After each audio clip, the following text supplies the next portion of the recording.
Boys, Valve just dropped a brand new update, and today we're going to talk about that. So they included a bunch of quality of life improvements, as well as some things that are absolutely game changing. Lefties rejoice. Yes, you can finally hold your gun left-handed. Also, there's a few new changes to the buy menu. So they got rid of Overpass and replaced it with Dust 2, which is very interesting to say the least. So I guess that means that Dust 2 is coming back to pro play pretty soon, probably in the next tournament. All right, so I guess it makes sense. Let's test out these changes on Dust 2. So when you open up the buy menu, there is a brand new section on the bottom called dropped weapons. So if you buy a weapon and drop it, it'll actually show up right here. And then you can actually, no matter where you are, as long as you're in the buy zone, you can pick it up. So you can drop your teammate a weapon, they can just pick it up, and that makes things so much easier. So let's just say we want to buy 2 ops. They're both way over there. Give me an op. Oh yeah. Here, give me the other op. And if you didn't already notice, in the top right, it shows the next round minimum. So it'll show how much money you'll have, and that'll make it a lot easier to figure out how much to spend. So you still have money in the next round to buy whatever you need to buy. So definitely a super nice quality of life improvement. You can press tab and look at the leaderboard, but you can also press escape and you can see the leaderboard. Plus they redesigned the screen. They redesigned all the buttons. And then when you go to your inventory, hold up, I got to check this out. Because they did improve the lighting, at least apparently they improved the lighting for when you're inspecting skins. So apparently now it's supposed to look a little bit better. Here, let's try Dust 2. Compared to before, the lighting does seem to be a little bit better, but let's check it out on the Copenhagen coin, because this will probably be like the best representation. Oh yeah.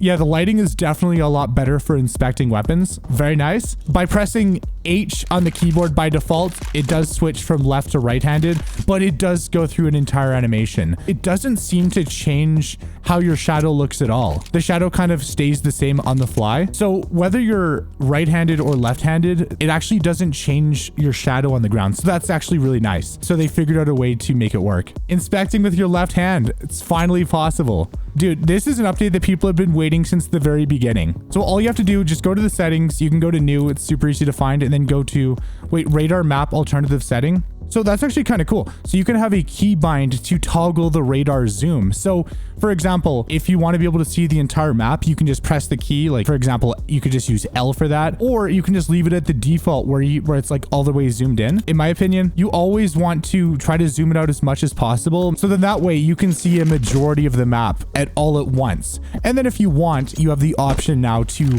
zoom it in with the key press, which is super nice. They added a grenade lineup reticle to make it a little bit easier to line things up, and you can turn off your regular crosshair to make it a little bit more precise, and then you can put whatever time. By default it's 2 seconds, but I'd say probably like 0.8 seconds would probably be perfect, because you don't want it to take too long, but you don't want it to be too annoying, I guess. So basically when you want to line something up, you just left click, you hold on to it, and then you have a perfect reticle to line it up exactly how you want it. And for more complicated lineups, you can basically use the markings on the side. Obviously, it's not as precise as it could be. It just doesn't seem to be the most useful thing in the world, but it definitely is a really nice quality of life improvement. So for example, if you play with a big crosshair and you need to be pixel perfect, you can just line it up, easily go for your lineup, and there you go.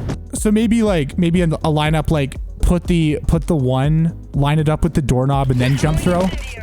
That's actually not too bad. I could see that being useful in a lot of scenarios. It's just all about finding the right lineups. Okay, let's see what it looks like. So, oh, that's so cool. Okay, that's actually kind of sick. So now when you hit a jump shot, people can actually see there's a little wing that pops up, and it adds even more craziness to the kill feed. All right. Yes. Yes, we did it. Yeah, baby. When you see a kill feed like that, you know something crazy happened. Honestly, Valve, sure, it's not the anti-cheat update we've been waiting for, but it's definitely nice from a quality of life perspective. So with the knife out, you move at 250 velocity. With the Zeus, you move at 230. And previously, I'm assuming you moved a little bit slower. So they adjusted the movement speed and they adjusted the attack cone. So we are 90 units away, and it works from 90 units away. When you go to the info section where it shows the pattern template and the wear rating, it also shows the exterior. So now at a glance, without memorizing the floats, you can see exactly what wear it is. So this one's minimal wear, because before you either had to know or you had to go back and hover over the skin like this. So definitely a nice quality of life improvement for people who haven't memorized all the different float values and how it relates to the different conditions. For Overpass Nuke Vertigo Mirage and Office, there were some bug and exploit fixes, collision and line of sight adjustments, and then some minor performance improvements. But on Inferno, they actually made a couple fairly significant changes. There used to be a building that overhung this area, so that made it really difficult. So